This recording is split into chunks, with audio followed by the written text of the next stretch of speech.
guys, magandang araw sa lahat. Meron po tayo ngayong susunduin sa airport at meron tayong isang tao, dalawang tao at tatlong tao na susurpresahin. Actually, maraming hindi nakakalam, so lahat sila halos masusurprise. So dalawa lang kami, tatlo lang kami na nakakalam actually po na pauwi siya.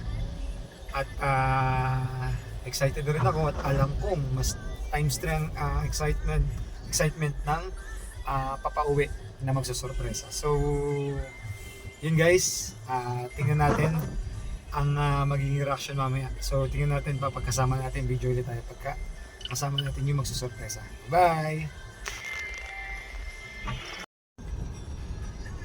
And guys, we're 10 minutes away sa parking area ng NAIA. Yes, let's go!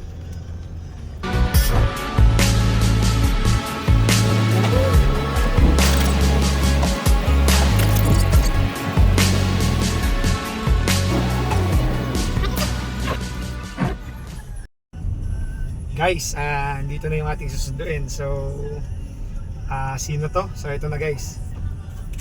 Ito na siya. At ito na nga, si Leonel Romilia. Oh guys, ito na. Sino kami sinundo? Yes! Let's go! So, see you sa 13. Bye-bye!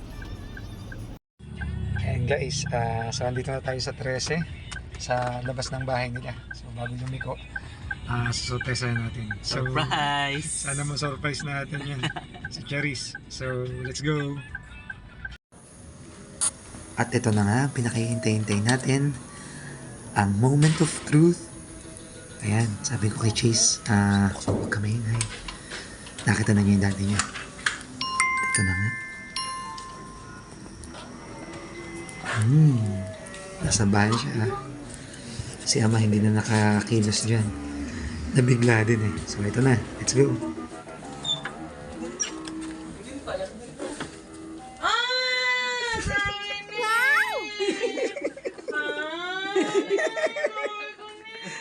Bakit? Hindi naman ako sa gumagawa ito. Wala.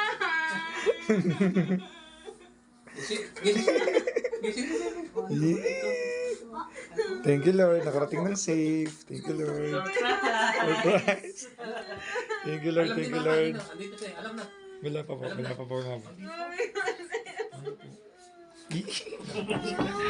At dito mangayak-ngayak na ako nito. At sa sobrang ramdam ko yung tuwa at saya. At ayan ang napakatamis na halik. At sabi ng kapatid ko,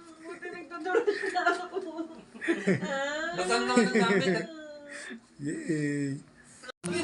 At ito ang pinakamasaya sa lahat, ang unang buhat sa kanyang anak at unang nilang pagkikita sa personal. Thank you, bye-bye!